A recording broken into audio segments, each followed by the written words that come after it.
দর্শক, আজকে তো শপথ গ্রহণ অনুষ্ঠান হচ্ছে ব্রিগেডে, আর আমি এখন চলে যাব শুভেন্দু অধিকারীর যে বাড়ির অন্দরে পৌঁছে যাব। হ্যাঁ, দেখতে পাচ্ছেন বাড়ির অন্দরে বসে রয়েছেন বাবা শিশির অধিকারী, টিভিতে দেখছেন, ছেলে শপথ গ্রহণ করছেন। আমি একটু দিতে বলবো ফোনটা শিশিরবাবুকে,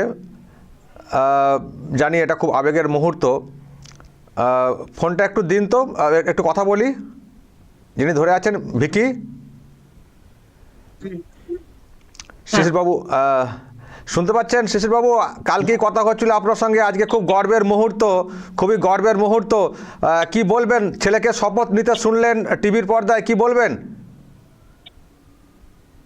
মন্ত্রিসভা গঠন হয়েছে, বিজেপির মন্ত্রিসভা, এবং শুভেন্দু অধিকারী মুখ্যমন্ত্রী হয়েছে, এ তো আনন্দের কথা। মানে এখন আপনি মুখ্যমন্ত্রীর বাবা, আগে এমপি হয়েছেন, অনেক কিছু হয়েছে, আজকে মুখ্যমন্ত্রীর বাবা, নতুন পরিচয়। হ্যাঁ, তা তো বটেই। হ্যাঁ, ছেলে কেমন কাজ করবেন বাংলার জন্য, কেমন আশা করছেন? বাংলার জন্য বা বাংলার যাতে ভালো হয় সেই কাজই করুক, এইটুকুনি চাই। অনেক কাজ বাকি আছে, সে কাজ করলে আনন্দ হবে। কোন দিকটা নজর রাখতে বলবেন? বাংলার যে হাল হয়ে গেছে, কোন দিকটা প্রথমের দিকে নজর রাখতে বলবেন? ছেলেপিলেদের যারা রাস্তায় শুয়ে আছে, কলকাতার রাস্তায়, সব ছেলেদের আগে দেখা উচিত বলে আমার মনে হয়। এবং দেখছেন তো ব্রিগেড আজকে তারকার সমাহার বলা যায়, সব রাজ্যের নেতারা এসছেন, একমাত্র আপনি মানে ওখানে হয়তো যেতে পারলেন না। বাংলার সৌভাগ্যের ব্যাপার। এবং এই যে এখানকার দিদিমণি বলেন না যে বাংলার কালচারকে নষ্ট করে দিচ্ছে, আজকে যা দেখতে পাচ্ছি ও তো মেলা বসেছে কার্যত বাঙালিয়ানা, মানে একেবারে ঝালমুড়ি, মিষ্টি, রবীন্দ্রনাথ ঠাকুরের আজকে জন্মজয়ন্তী উদযাপন। ওরা কি মুখে বলেন যে এরা বাঙালির পার্টি না?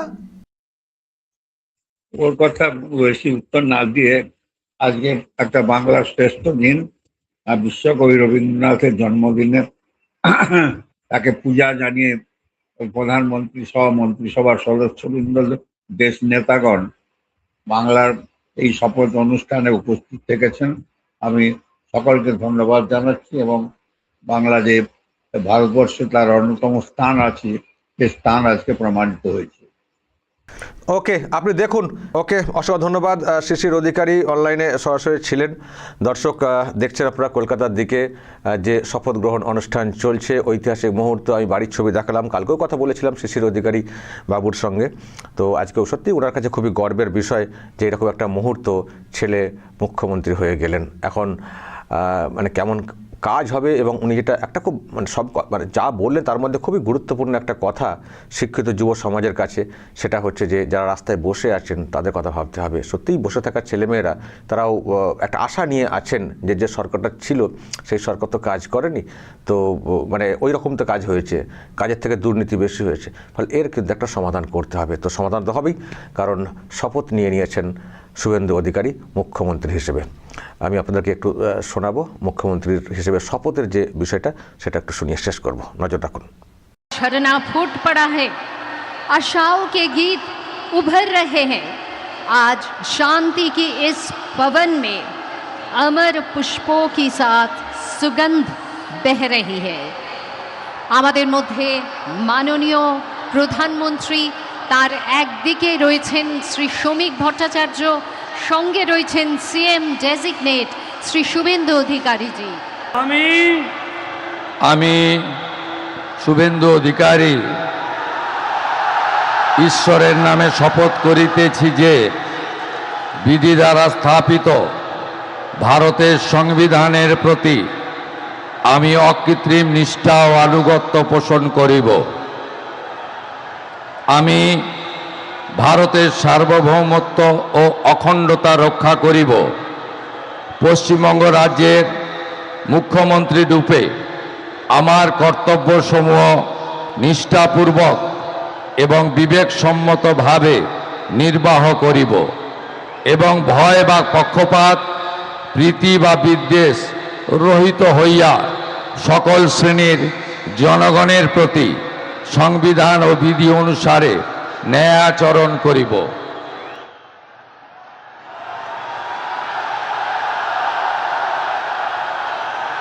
আমি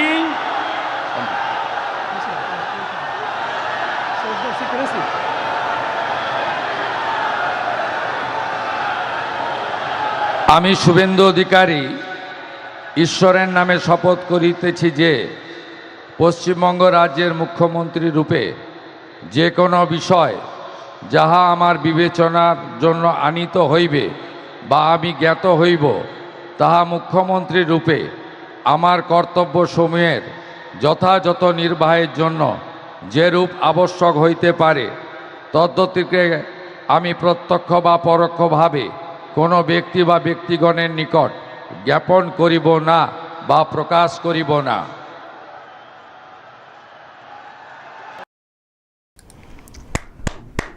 যাক, মুখ্যমন্ত্রী হিসেবে শপথ নিলেন শুভেন্দু অধিকারী। আমাদের অনেক দিনের লক্ষ্য সেটা পূরণ হলো। গতকালকেই তো খবরটা নিশ্চিত হয়ে গেছিল, আজকে শপথ গ্রহণ হয়ে গেল কলকাতার ব্রিগেডে। শপথ গ্রহণ অনুষ্ঠান, ঐতিহাসিক মুহূর্ত, অনেকেই ঐতিহাসিক মুহূর্তের সাক্ষী থাকতে গেছেন। তো আমার যাওয়া হলো না যদিও। তো যাই হোক, আমি দূর থেকে পরখ করলাম, বাড়ির সঙ্গেও কন্ট্যাক্ট করলাম। যেখানেই যাই, যেখান থেকেই দেখি, এটা একটা বিরাট অনুভূতির, সেটা বলতে কোনো দ্বিধা নেই। আর আবারও বলছি, আমি মনে প্রাণে চেয়েছিলাম শুভেন্দু অধিকারী মুখ্যমন্ত্রী হন, কারণ ওনাকে বিরাট যোগ্য বলে আমার অনেক আগে থেকেই মনে হয়েছে যে রাজ্যের পরবর্তী মুখ্যমন্ত্রী হিসেবে শুভেন্দু অধিকারী হচ্ছেন যোগ্যতম একজন নেতা। তো উনি ওনার যোগ্যতা প্রমাণ করেছেন, এমন একটা জায়গাতে নিজেকে নিয়ে গেছেন যে আর কেউ প্রশ্ন তোলেননি যে শুভেন্দুকে বাদ দিয়ে আমি মুখ্যমন্ত্রীর চেয়ারে বসবো। নিজের কাজের মাধ্যমে, কাজের নিরিখে উনি ওনার যোগ্যতা অর্জন করেছেন এবং সহজেই এই পদে উনি বসে পড়লেন। কারণ কালকে শুনেছেন অমিত শাহ যখন বলছিলেন যে কাকে মুখ্যমন্ত্রী করা হবে, উনি বলেছেন একটাই নাম এসছে আর দ্বিতীয় নাম আসেনি। দ্বিতীয় নাম আসার জন্য সময়ও দিয়েছিলাম, কিন্তু কোনো নাম আসেনি। একজনের নামই এসছে এবং তিনি হচ্ছেন শুভেন্দু অধিকারী, উনি হচ্ছেন পরবর্তী মুখ্যমন্ত্রী। তো আজকে শপথ গ্রহণ অনুষ্ঠান হয়ে গেল, এবার কিন্তু কাজ দেখার পালা। শুভেন্দু অধিকারী বলেছেন, অনেক সমস্যা নিয়ে অনেকবার সরব হয়েছেন, যে সরকার ছিল তাদের নানান বিষয়ে সমালোচনা করেছেন এবং বলেছেন যে আমরা এলে কিন্তু এইসব সমস্যার সমাধান করব, সংকট মুক্ত করব এই বাংলাকে। আমি শুরুতেই দেখালাম আপনাদেরকে শিশির অধিকারী, ওনার বাবা, তার সঙ্গে কথা বলছিলাম। উনি কিন্তু যে কথাটা বলেছেন ওটাতেও অনেক বেশি গুরুত্ব দিতে হবে শুভেন্দু অধিকারীকে, কারণ যুব সমাজ কিন্তু খুবই দিশেহারা অবস্থায় পড়ে গেছিল গত সরকারের আমলে। ফলে তাদেরকে দিশা দেখাতে হবে। তো আরও অনেক কাজ করতে হবে শুভেন্দু অধিকারীকে। অনেক প্রত্যাশা নিয়ে মানুষ পরিবর্তন করেছেন এবং শুভেন্দু অধিকারীর প্রতি অনেক প্রত্যাশা মানুষের আছে। তবে ভরসার জায়গা এটাই যে মুখ্যমন্ত্রী হয়েছেন শুভেন্দু অধিকারী, যিনি এই বাংলাকে হাতের তালুর মতো চেনেন, প্রশাসন চালিয়েছেন এবং প্রচুর কন্ট্যাক্ট আছে, মানে নিচু লেভেল থেকে শুরু করে সর্বত্র একটা বিরাট যোগাযোগ আছে। ফলে উনি সহজেই কিন্তু অবগত হতে পারবেন। আগের যিনি মুখ্যমন্ত্রী ছিলেন উনি তো না ঠিক করে দেখতেন, না ঠিক করে দেখার চেষ্টা করতেন। অনেকে বলেন উনি কান দিয়ে দেখতেন, কানে কেউ কিছু বলে দিলেন সেটা নিয়ে উনি আরম্ভ করে দিলেন। ওই রকম না, পরখ করতে হবে, জানতে হবে, বুঝতে হবে, ব্যবস্থা নিতে হবে। আর একটা পজিটিভ দিক সেটা হচ্ছে যে সরকারটা ডাবল ইঞ্জিন। এখানে যে ফিনান্সিয়াল যে ক্রাইসিসটা রয়েছে সেটাকে মেকআপ করার মতো ব্যাপারটা আছে, কারণ বিজেপির কেন্দ্রের সরকার রয়েছে, সেখান থেকে স্পেশাল প্যাকেজ আসতে পারে। আর আমি তো কালকেও বলেছি যে বিজেপিরও একটা তাগিদ আছে এই বাংলাতে কাজ করে দেখানো। সামনে লোকসভার ভোট আছে 29, সেখানে একটা বিরাট সংখ্যায় এমএলএ এখান থেকে যাক, নিশ্চয়ই সেটা বিজেপি চায়। ফলে আগামী 2-3 বছর এখানে যে ঢেলে কাজ করবে বিজেপি, এটা বলার কোনো অপেক্ষা রাখে না। ফলে মানুষ একটু আশা ভরসা নিয়ে বসুন, কাল থেকেই সব কিছু সমাধান হয়ে যাবে এটাও ভাববেন না, সমাধান হবে। জব কার্ডের কাজ হচ্ছিল না গ্রামগঞ্জে, সব সেগুলো হবে। আর আমি একটা কথা বলবো, ওই ভাতার কম্পিটিশনে আর্থিক নয়ছয় যেন শুভেন্দু অধিকারী বা তার সরকার না করে, তবে মনে হয় না আর সেটা হবে। যেখানে দরকার তাকে বেশি করে দাও, অহেতুক সবাইকে পাইয়ে দেবো, এই পাইয়ে দেওয়ার পলিটিক্স থেকে সরে আসতে হবে সরকারকে। তো এইসব ভাবনা আছে, যোগাযোগ যেহেতু টুকটাক আছে, নিশ্চয়ই আমিও আমার তরফ থেকে কখনো কিছু বলার থাকলে বলবো। আর আপনারাও যদি কিছু বলতে চান, ডিরেক্টলি বলার সুযোগ পান না, আমাকে বলবেন, আমি বার্তাটা পৌঁছে দেওয়ার চেষ্টা করব। আমরা এই অনেক স্বপ্ন নিয়ে কিন্তু এই সরকারটা এনেছি, অনেক স্বপ্ন নিয়ে, যে যার মতো করে আমরা খেটেছি, অনেক স্বপ্ন নিয়ে, মানে যেটা ছিল তার জ্বালাতে আমরা অতিষ্ঠ হয়ে পড়েছিলাম সব দিক দিয়ে। আমি যেমন ব্যক্তিগতভাবে অতিষ্ঠ হয়ে পড়েছিলাম, কেস টেস দিয়ে নানানভাবে হেনস্থা করার চেষ্টা হয়েছিল, আমাকে তো শেষ করে দেওয়ার প্ল্যান হয়েছিল। ভাগ্যের জোরে বেঁচে এসেছি, নানান কৌশল করে আজকে তাদেরকে হটাতে পেরেছি। ফলে আমাদের কাজ হচ্ছে, মানে আমাদের কাজ হচ্ছে এই সরকারটাকে ঠিক করে কাজ করানো, মানে ভেঙে চুরে চুরমার করে দেওয়া হয়েছে তো রাজ্যটাকে, একে গঠন করতে গেলে একটু গঠনমূলকভাবে আমাদের পাশে থাকতে হবে, কাজ করাতে হবে, সরকারটাকে কাজ করাতে হবে, সরকারের দৃষ্টিতে সব কিছুকে আনতে হবে। আর এই নোংরা পলিটিক্স, সবেতেই পলিটিক্স, ছোটোখাটো বিষয় নিয়ে পলিটিক্স, এইসব না। ভোট হয়ে গেছে, পলিটিক্যাল ওইসব কচকচানি অন্তত এই মুহূর্তে মানে বাদ দিয়ে দেওয়া উচিত। এবার উন্নয়নে সামিল হতে হবে। আপনাদের দাবি থাকতেই পারে, দাবির জায়গায় পেশ করবেন, এই করবেন। দাবি পেশ করার নামে উল্টোপাল্টা হয়তো এখন যারা বিরোধী হয়ে গেছে তারা একটু উস্কে দেওয়ার চেষ্টা করছেও, দেখতে পাচ্ছেন। উস্কানিতে পা না দিয়ে যে সর্বনাশটা ওই শাসক করে দিয়ে গেছে, সেটাকে এখন মেরামতি করার জন্য আমাদের কোঅপারেট করাটা প্রয়োজন। ফলে এই মুহূর্তে পাশে থাকা প্রয়োজন রয়েছে। নিশ্চয়ই আপনাদের দাবি দাওয়াগুলো পেশ করবেন এবং সেগুলো কিভাবে করা যায় সেদিকে নিশ্চয়ই আপনারা নজর দেবেন। আর সবাইকে একটু খেতে হবে, এটুকু বলতে পারি। এই বসে খাবো, ভাতা নিয়ে খাবো, এই মানসিকতা থেকে সরে আসতে হবে। কারণ একটা সমাজ কখনো এগোতে পারে না যদি সমাজের মানব সম্পদটা ওই বসে খাওয়ার মানসিকতায় চলে আসে। বসে খাবো, সরকার মানে আমাকে সব দেবে। কেন সব দেবে সরকার তো দেবে যারা অক্ষম, যারা সমস্যায় রয়েছেন, যারা সংকটে, তাদেরকে সরকার দেবে। আমরা যারা সুস্থ, স্বাভাবিক, হাত পা আছে, যোগ্যতা আছে, আমরা তো কাজ করে খেতে চাই। বরং কর্মসংস্থানের ডিমান্ডটা করুন, কলকারখানা গড়ার জন্য বলতে পারেন। কাজের জায়গা হলে একটু কাজ করবেন, একটু খেটে যে পয়সাটা পাবো তার ন্যায্য, তার শ্রম তাকে প্রত্যেকে দিতে হবে। মানে খেটে খাওয়ার মানসিকতা আসতে হবে।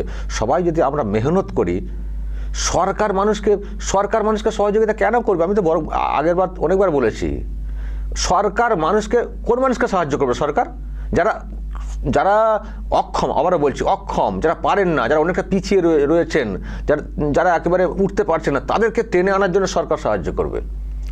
সরকার কি সুস্থ মানুষকে সাহায্য করবে? এটা কোনো কথা হলো? উল্টোটা হবে, মানুষ সরকারকে সাহায্য করবে, সরকার পরিকাঠামো তৈরি করবে, তার দ্বারা মানুষ আবার বেনিফিটেড হবে। আর যদি মানুষ ভেবে না সরকার এসে গেছে মানে আর আমরা কোনো কাজ করবো না, শুধু ভাতা নেব, সরকারও ডুববে, সমাজও ডুববে। ফলে ওই সব মানসিকতা ছেড়ে দিন, কাজের মানসিকতায় আসুন। আমরা পুরনো সব কিছু ঝেড়ে ফেলতে চাই, পুরনো মানে নতুনভাবে আমরা জাগ্রত হতে চাই যে আমরা সবাই কাজ করব, আমাদের কাজের ব্যবস্থা করা হোক, কলকারখানা, শিল্প, চাকরি বাকরি এইসব করা হোক। আর যেখানেই হয়ে যাবে এরকম সংস্থান, সেখানে আমরা পুরো শ্রম দেবো, মেহনত করব। মেহনত যদি সবাই আমরা করার মানসিকতা রাখি না, দেখবেন সে সমাজ এগোবেই। বাংলা যে অবস্থায় পড়ে গেছিলো সেখান থেকে তুলতে গেলে আমরা সবাই মেহনত করব, এই শপথটাও কিন্তু আমাদেরকে নিতে হবে। আর সরকার পক্ষের কাছে অবশ্যই আমাদের আবেদন থাকবে, কলকারখানা, কর্মসংস্থান এগুলো বাড়াতে হবে, কমিউনিকেশন, যোগাযোগ এগুলো বাড়াতে হবে। আর হ্যাঁ, চুরি, দুর্নীতি আর যেন না হয়, তোলাবাজি, কাটমানি আর যেন না হয়, এইসব যেন না হয়। সুশাসন যেন প্রতিষ্ঠা পায়, পুলিশ যেন অহেতুক মিথ্যা কেস দিয়ে মানুষকে না ফাঁসায়। আর মারামারি, খুনোখুনি এইসবের কোনো জায়গা নেই, কোনো দাঙ্গাবাজির কোনো জায়গা নেই। সুন্দর পরিবেশ, সুন্দর বাংলা আমরা দেখতে চাই। দর্শক বলবেন যা বলার এবং নজর রাখবেন আরামবাগ টিভিতে।